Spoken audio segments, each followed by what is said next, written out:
41 साल से फरार चल रहे वारंटी पप्पू त्यागी को आखिरकार बुलंदशहर पुलिस ने गिरफ्तार कर लिया है। बता दें कि साल 1984 में धारा 302 के मामले में गैर जमानती वारंट जारी होने के बाद से ही पप्पू फरार चल रहा था। पप्पू ने अपने दोस्तों के साथ मिलकर साल 1981 में सुनहरा निवासी गणेश दत्त की हत्या की थी।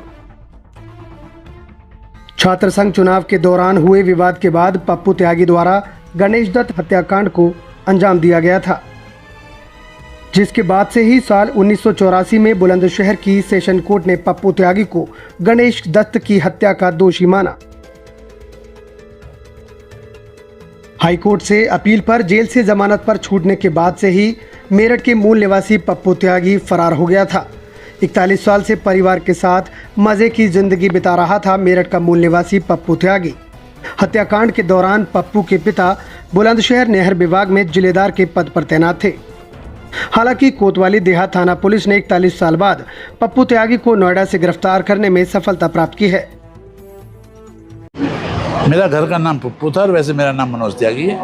आपको 41 साल बाद आपको यहाँ पुलिस ने जैसे पकड़ा है, तो आप 41 साल तक कहाँ रहे, और कोर्ट में जैसे आपको ये कहा जा रहा है कि यहाँ की कोर्ट ने, निचली अदालत ने आपको दोषी करार दिया, हाई कोर्ट का अपील पे आपको जमानत मिली, उसके बाद आप कोर्ट नहीं गए? नहीं, हाई कोर्ट में मेरे वकील देख रहे थे, DN सिंह केस देख रहे थे, वो एक्सपायर हो गए और उसके बाद कब वारंट हो गए मुझे पता ही नहीं। मेरे पास कोई नोटिस नहीं गया आज तक, मेरे पास कोई आज तक सम्मन नहीं पहुंचा। मुझे तो अभी 26 तारीख को पता लगी है कि मेरे गांव का नाम चांदसारा है, वहाँ के किसी लड़के पप्पू त्यागी को चांदपुर देहात कोतवाली पुलिस ढूंढ रही है। तब वो मैटर मेरे भाइयों के पास पहुंचा। जब मेरे पास आया तो मैंने कि भाई मेरा नाम भी पप्पू त्यागी और ये केस मेरे वाला ही है। तब मेरे भाई ने मुझसे कही आप चले जाओ हाई कोर्ट और जाके एफिडेविट लगा दो, आपका वारंट रिकॉल करा दूंगा। 1981 में जिस वक्त घटना हुई थी, घटना किस कारण हुई थी? ये स्कूल में चुनाव चल रहे थे और आपस में हो गई थी और ये एक एक्सीडेंटल केस था, हत्या का नहीं था।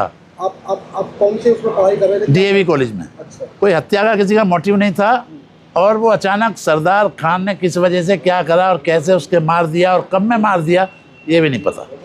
कुल मिला के छात्र संघ के चुनाव के को लेकर विवाद हुआ था और मैं कोठी पे ही था और जब मुझे पता चली कि उस लड़के के साथ ऐसा हो गया मैं भी वहाँ चला गया और यहाँ पे सुराज सिंह त्यागी SHO थे चांदपुर थाने में देहात में, और उनसे बात करी। हमारे एक मिलने वाले थे यहाँ रामपाल प्रोसिक्यूटर थे और यहाँ पे उनसे बात करी और मैं यहाँ सरेंडर हो गया। यहीं सरेंडर हुआ थाने में, कोर्ट में नहीं हुआ था, मैं थाने में सरेंडर हुआ था और थाने से 2 घंटे बाद मुझे जेल भेज दिया। कौन सी अदालत में दोषी माना था आपको? यहाँ बुलंदशहर यहाँ मुझे सेशन कोर्ट ने आपको यहाँ दोषी मान लिया था जी। वहाँ से अपील पे आपको जमानत मिल गई 10 दिन बाद। उसके बाद आपने तारीख की थी या तारीख छोड़ दी? फिर तारीख नहीं आई आपकी? नहीं, हाई कोर्ट की कोई तारीख ही नहीं आती ना अपीलों में।